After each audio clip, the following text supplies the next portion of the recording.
सुप्रसिद्ध कञ्चनजङ्घा 7-in-1 अगरबत्तीको उत्पादक सावित्री अगरबत्ती उद्योग प्रस्तुत गर्दछ प्रकृतिको सुगन्धले भरिएको मिठो सुवास जसले घरलाई शुद्ध र वातावरणलाई शान्त बनाउँछ। ओम सम्रानी कपधूप।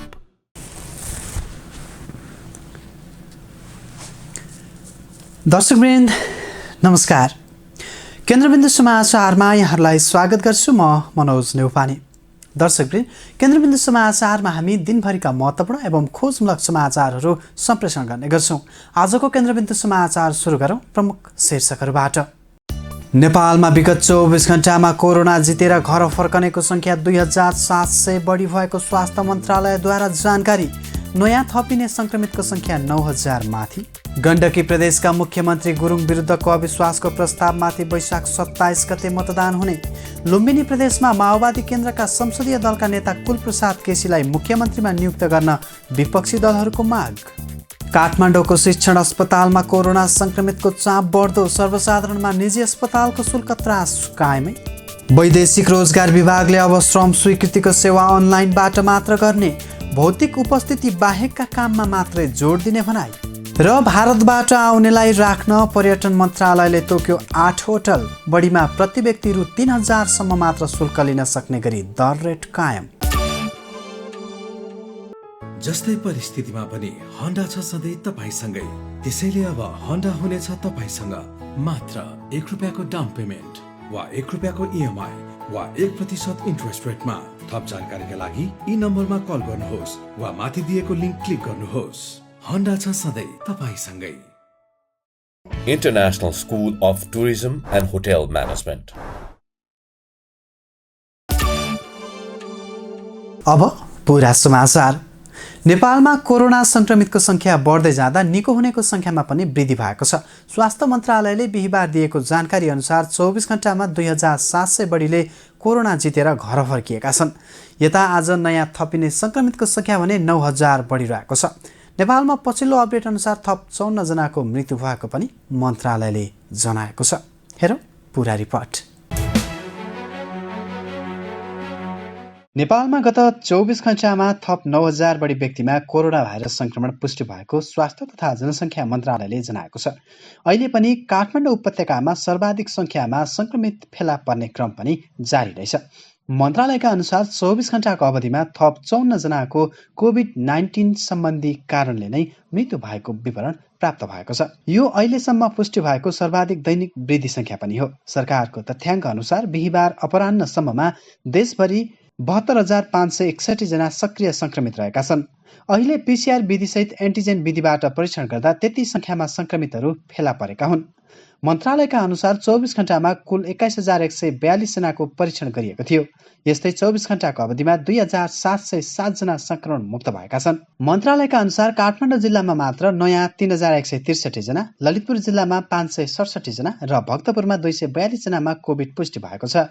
त्यसै गरी मोरङ जिल्लामा 255, कास्कीमा 375, दाङमा 246, बाँकेमा 398, रूपन्देहीमा 1069 तथा सुर्खेतमा 206 जनामा पनि सङ्क्रमण पुष्टि भएको मन्त्रालयले जनाएको छ। सरकारले सोमबार 7448 जनामा सङ्क्रमण र 37 जनाको मृत्यु भएको, मङ्गलबार 7660 जनामा सङ्क्रमण र 55 जनाको मृत्यु भएको तथा बुधबार 5659 जनामा सङ्क्रमण र 58 जनाको मृत्यु भएको तथ्याङ्क सार्वजनिक गरेको थियो।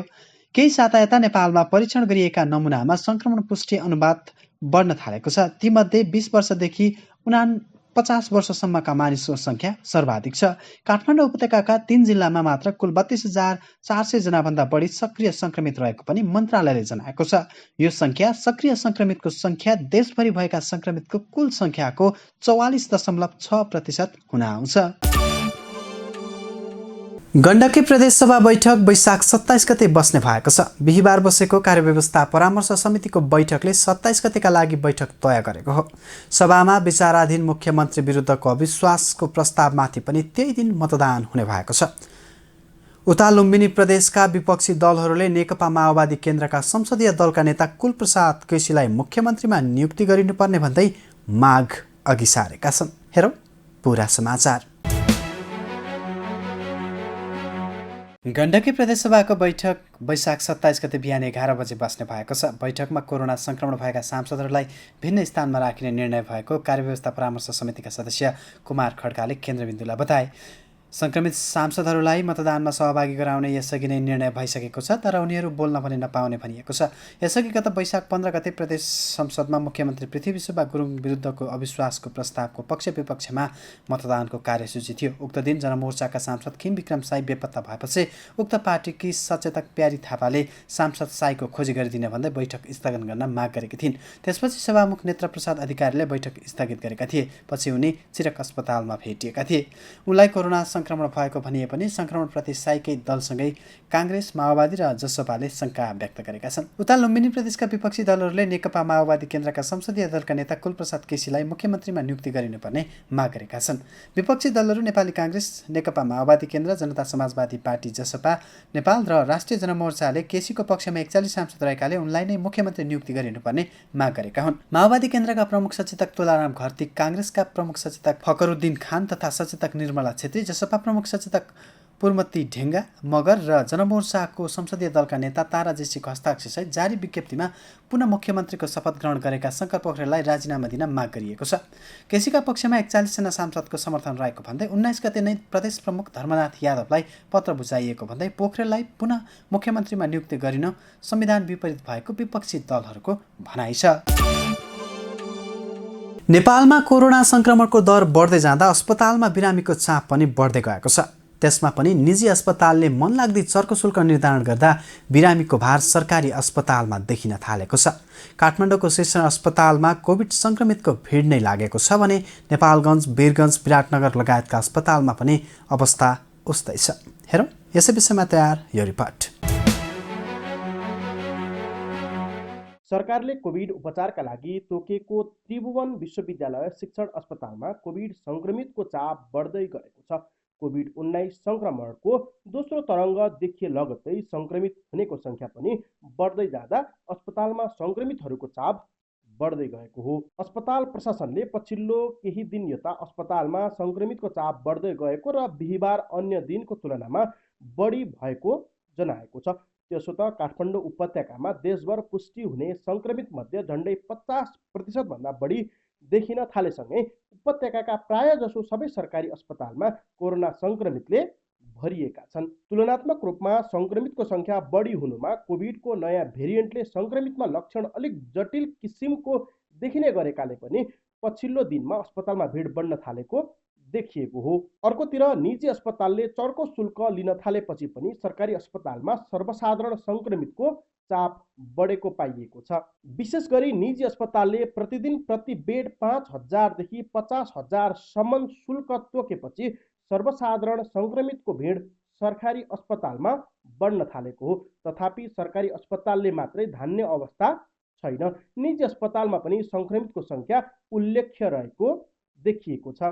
यद्यपि निजी अस्पतालको शुल्क र उपचारको बारेमा अनुगमन गर्न गृह मन्त्रालयका सहसचिवको नेतृत्वमा अनुगमन समिति गठन भएको छ। तर पनि सो समिति सक्रिय हुन नसक्दा निजी अस्पतालले संक्रमितको उपचारमा मनलाग्दी शुल्क लिँदै आएका छन्। निजी अस्पतालको मनोमानी शुल्क लिने प्रवृत्तिका कारण पनि शिक्षण अस्पतालको अतिरिक्त अन्य सरकारी अस्पतालमा संक्रमितको चाप बढ्दै गएको हो। यता बुधबार मात्रै स्वास्थ्य मन्त्रालयले निजी अस्पतालको मनपरी शुल्क लिएको पाइए कारबाही गर्ने चेतावनी दिएको छ। तर निजी अस्पतालले त्यो सम्बन्धमा कुनै प्रतिक्रिया दिएको छैन। यसअघि अर्थात् कोरोनाको पहिलो लहरको समयमा पनि निजी अस्पतालले मनपरी शुल्क असुल्दै गर्दा बिरामी मारमा परेका थिए। काठमाडौँ उपत्यका बाहेक विराटनगर, नेपालगञ्ज र वीरगञ्जमा पनि सरकारी अस्पतालमा संक्रमितको भिड बढेको पाइएको छ। त्यहाँ पनि सरकारी अस्पतालले मात्रै नथाम्ने अवस्था आएसँगै निजीमा पनि चाप बढेको वीरगञ्ज नारायणी अस्पतालका चिकित्सक डाक्टर उदय सिंहले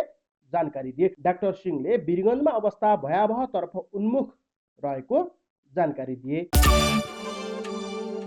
देशमा कोरोना संक्रमणको अवस्था भयावह बन्दै जाँदा वैदेशिक रोजगारीमा जानेको संख्या पनि प्रभावित भएको छ। यता वैदेशिक रोजगार विभागले पनि अब स्वयं स्वीकृति सम्बन्धी सबै काम अनलाइनबाट मात्र गर्ने भएको छ।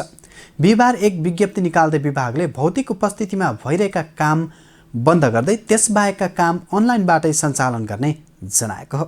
हेरौँ पुरा समाचार। सरकारले शुक्रबारदेखि अर्को सूचना जारी नभएसम्मका लागि भौतिक रूपमा उपस्थित भएर लिने अन्तिम श्रम स्वीकृति, वैधानिकीकरण तथा नयाँ श्रम स्वीकृति र पूर्ण श्रम स्वीकृति दिन बन्द गरेको छ। वैदेशिक रोजगार विभागले मातहतका कार्यालयबाट भौतिक रूपमा उपस्थित भएर दिने सेवा स्थगित गर्ने र अनलाइनबाट भने श्रम स्वीकृति दिन पाइने व्यवस्था गरेको हो। मुलुकभरका 59 जिल्लामा पूर्ण तथा आंशिक निषेधाज्ञा जारी भएकाले निषेधाज्ञाको समयावधिसम्मका लागि विभाग मातहत कार्यालयमा भौतिक रूपमा उपस्थित भएर दिने सेवा स्थगित गर्ने निर्णय भएको वैदेशिक रोजगार विभागले एक विज्ञप्ति जारी गर्दै जानकारी गराएको हो। विभागको निर्देशनअनुसार विभाग अन्तर्गतको वैदेशिक रोजगार कार्यालय, ताहाचल कार्यालयबाट भौतिक रूपमा उपस्थित भई लिने सेवा, अन्तिम श्रम स्वीकृति, वैधानिकीकरण तथा नयाँ श्रम स्वीकृति र भौतिक रूपमा नै उपस्थित भई लिने पूर्ण श्रम स्वीकृति वैशाख 24 गतेबाट अर्को सूचना जारी नभएसम्मका लागि स्थगन गरेको छ। वैदेशिक रोजगार कार्यालय ताहाचलले एक सूचना जारी गर्दै भौतिक रूपमा उपस्थित बाहेक अनलाइन मार्फत पूर्ण श्रम स्वीकृति लिने र सेवाग्राही उपस्थित हुनु नपर्ने जस्ता काम सीमित सेवा प्रवाहका रूपमा निरन्तरता दिने व्यवस्था मिलाइएको पनि जनाएको छ।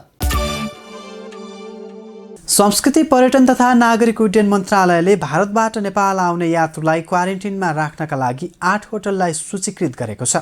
सूचीकृत होटलले यात्रुलाई विमानस्थलदेखि होटलसम्म यात्रुलाई ल्याउनका साथै खाना तथा बसोबासको व्यवस्था मिलाइएको छ, जसमा मूल्य अभिवृद्धि कर र सेवा शुल्क सहित बढीमा प्रति व्यक्ति रु 3000 सम्म मात्र शुल्क लिन सक्ने गरी होटल दर कायम गरिएको छ। हेरौँ यस विषयमा तयार यो समाचार।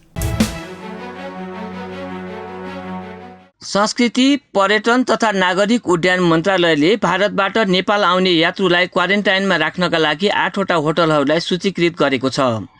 नेपाल भारत बीच कायम सुविधा अन्तर्गत भारतबाट हवाई उडान मार्फत आउने यात्रुलाई 10 दिन अनिवार्य क्वारेन्टाइनमा राख्नका लागि होटल सूचीकृत गरिएको हो। मन्त्रालयले क्वारेन्टाइनका लागि बुधबार जारी गरेको होटलमा गोदावरीको भ्यू भ्रिकुटी, गुहेश्वरी स्थित माधव होटल, एयरपोर्ट स्थित एयरपोर्ट होटल, गौशालाको अमादबलम होटल, रिडर्स इन र आनन्द आश्रम तथा जगाती स्थित फार्म हाउस रिसोर्ट र A1 रिसोर्ट रहेका छन्। यी होटलमा 10 देखि 91 कोठा उपलब्ध छन्। उल्लेखित होटलको विवरण नेपाल पर्यटन बोर्डले आवश्यकता अनुसार समय समयमा अद्यावधिक गरी सरोकारवालाहरूलाई सूचित गर्ने मन्त्रालयले जारी गरेको सूचनामा भनिएको छ। सूचीकृत होटलले यात्रुलाई विमानस्थलदेखि होटलसम्म ल्याउनुका साथै खाना तथा बसोबासको व्यवस्था मिलाइएको छ। मूल्य अभिवृद्धि कर र सेवा शुल्क सहित बढीमा प्रति व्यक्ति 3000 सम्म शुल्क लिन सक्ने गरी होटल दर कायम गरिएको छ।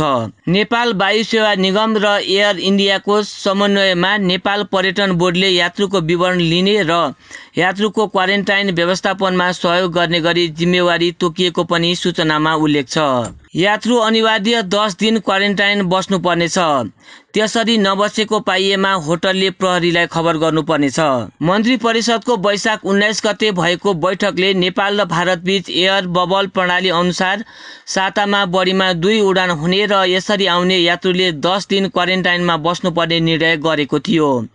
स्वास्थ्य मापदण्डको पूर्ण पालना गरी पर्यटन मन्त्रालयले सूचीकृत गरेका होटलमा 10 दिन अनिवार्य क्वारेन्टाइनमा बस्ने व्यवस्था मिलाउने निर्णय गरेको थियो।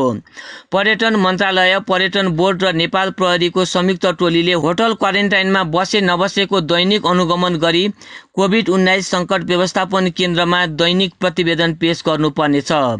होटल क्वारेन्टाइनमा बस्नुपर्ने यात्रुले स्वास्थ्य मापदण्ड पालना नगरेको र क्वारेन्टाइनमा नबसेको पाइएमा संक्रामक रोग ऐन 2020 बमोजिम कारबाहीका लागि लेखी पठाउनु पर्नेछ। कोभिड-19 महामारी नियन्त्रणका लागि सरकारले वैशाख 23 गते रातिदेखि अन्तर्राष्ट्रिय उडान स्थगन गर्ने निर्णय गरेको छ। कोभिड महामारीको जोखिम नियन्त्रणका लागि सरकारले गत वैशाख 16 गतेदेखि काठमाडौँ उपत्यका सहित देशका विभिन्न जिल्लामा निषेधाज्ञा लागू गरेको छ। हस्त दर्शकवृन्द, आजका लागि केन्द्रबिन्दु समाचार सकिएको छ। भोलि पुनः यसै समयमा हामी उपस्थित हुने नै छौँ। तबसम्मका लागि बिदा दिनुहोस्। केन्द्रबिन्दु न्युज हेर्दै गर्नुहोला। नमस्कार। कलङ्कीमा अवस्थित नेपालकै पहिलो ठुलो र अत्याधुनिक होलसेल बजार NBTC सञ्चालनमा कम्प्लेक्समा सम्पूर्ण फेन्सी तथा कस्मेटिक सामानहरू होलसेल मूल्यमा उपलब्ध छन्।